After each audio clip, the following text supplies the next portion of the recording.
Армысыздар, құрметті тыңдармандар, менің арнама қош келдіңіздер. Бүгінгі видеода қан тамырлар қысымы ауруларын қалай сақтау керек және оның алдын алу жолдары қандай, себеп салдары мен қан қысымы туралы болмақ. Видеоның соңына дейін қараңыз, өте пайдалы ақпараттардың бірі болмақ. Менің арнама тіркеліп, подписаться кнопкасын басып, бұл видеоны достарыңызбен бөлісіп, комментарий жазып, қолдау білдірулеріңізді сұраймын. Қан тамырының қысымы ең көп тараған сырқаттардың бірі. Статистика бойынша елімізде әрбір 10-шы адам ауырады екен.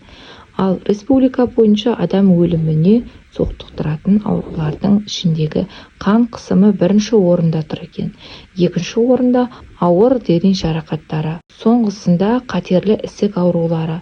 Сондықтан да дәрігерлер аурудың алдын алу жұмыстарын күшейтіп, салауатты өмір салтын ұстануды насихаттап келеді. Ағзадағы созылмалы аурулардың әсерінен де қан қоюланып, қан қысымы көтеріледі.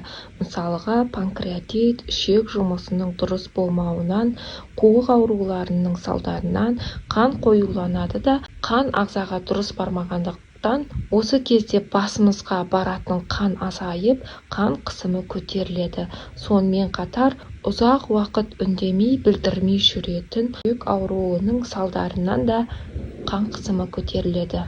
Бүйрек ауруы туралы өте пайдалы ақпараттарға толы видеом бар. Осы видеоның астына сілтемесін қалдырамын. Басып, көріп, қарап көріңіздер. Өте пайдалы ақпараттар болады. Бүгінде жоғары қан қысымынан зардап шегетіндер өте көп. Бұрындары гипертония үлкендерде жиі кездесетін, қазір жас салғамайтын болды. Жүрек денедегі бар қанды белгілі бір күшпен артерия жасайтын кедергіге қарсы айдайды. Артерия қысымы қанның артерия қабырғаларынан көрсететін қысым. Қысым өлшеген кезде екі сан анықталады: систола және диастола қысымы. Мысалы, 120/80. Бірінші саны 120 жүрек жиырылған кездегі артериялық қысым. Екінші саны 80 жүрек босаңсығандағы қысым.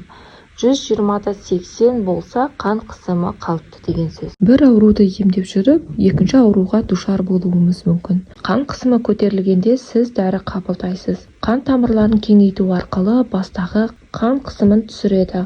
Осылайша сіз осы дәріге тәуелді болып, дәріні үнемі қабылдап отырасыз.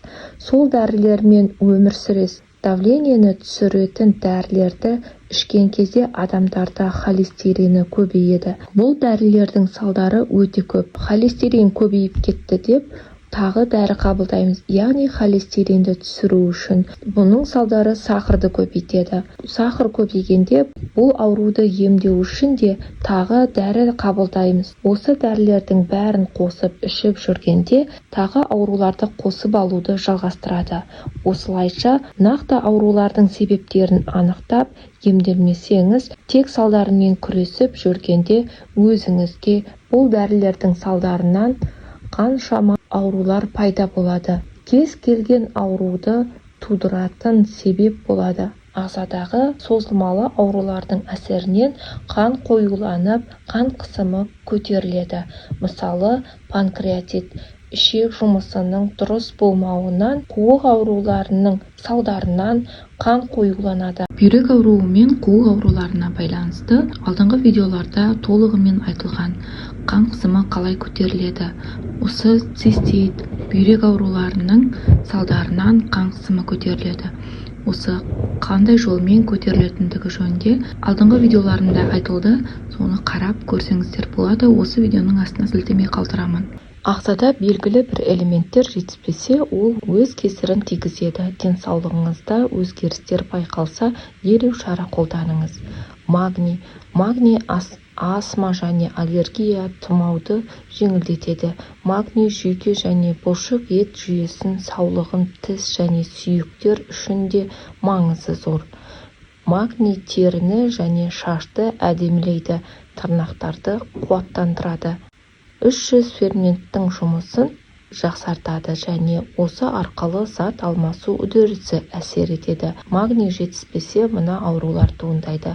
Мазасыздық билейді, бастың жиі айналуы, бас ауруы, ұйқының бұзылуы, шаршаңқы күйде жүру, ал түнде ұйқысыздық, тітіркендіргіш ашулану, бұлшық ет спазмы, магний дәнді дақылдарда бұршақтардың, көкөністер мен жұмыртқа, алма, жаңғақ, күнбағыс, сәбіз, балдырларда және салат жапырақтарында көптеп кездеседі. Д дәрумені қан қысымы көтерілетін жандарға өте пайдалы.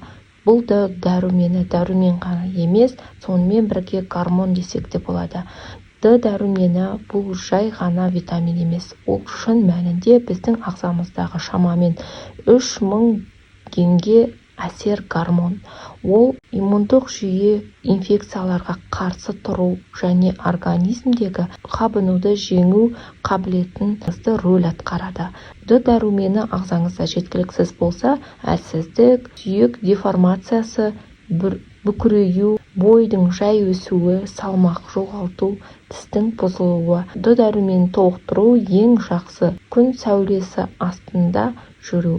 Бірақ көбінде осы дәрумендің жасанды түрін ағзадағы жетіспеушілігін толтыру үшін қажет етеміз. Дәруменнің жасанды түрін қабылдасаңыз, оны Д3 дәрумені деп сатып алған жөн. Калий. Калийдің қан қысымы мен жүрекке өте пайдалы дәрумендердің бірі. Калий жүрек бұлшық етінің жұмысқа қабілеттілігін ұстап тұрады. Метаболизм ауытқу кезіндегі миокардты қоректендіру үшін керек. Сұлы тұзды зат алмасуды реттеп, артериялық қысымдарды реттейді. Калий жетіспесе, әлсіздік бойды билейді. Терінің қалыпты келуі жай жүреді, тері құрғап кетеді. Тыныс алу жиілейді. Бұлшық ет аурулары, тіпті талма ауруына дейін болады. Шаштың түсі солғын болып кетеді. Қан қысымы бар кісілерге темірге талдама жасау маңызды. Темір гемоглобиннің жоғары болуына көмектеседі. Қанға қызыл түс береді. Бұлшық ет миокардтың түзілуін реттейді.